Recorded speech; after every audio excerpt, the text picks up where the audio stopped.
How to split text into two columns in Google Docs. Hi everybody, welcome back to our channel. Today in this video we will be guiding you simply. So let's just get started without any delay. First of all, you can head over to Google Docs document that you are trying to split. For example, let's say this document right here. You may just go ahead and locate up the paragraph that you would like to split. Select up a blank space. And once you do so, look out for the insert option at the top, click on it and select the option of table.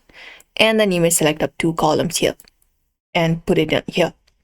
Now you just need to go ahead and paste in the paragraph that you would like to add on your columns. So let me just go ahead and paste one in this side and another one in this side. And once this is done, you just need to select up the whole table.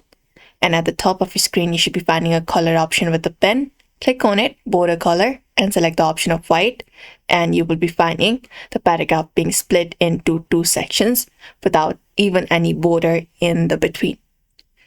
Apart from that, another method you can apply up is you can follow up the method. You can select up the letters again, like this, and then once selected, look for format option at the top, and this time look for columns option. And you can select up this two column option from here, click on it, and it should be changed into two columns, and that is it.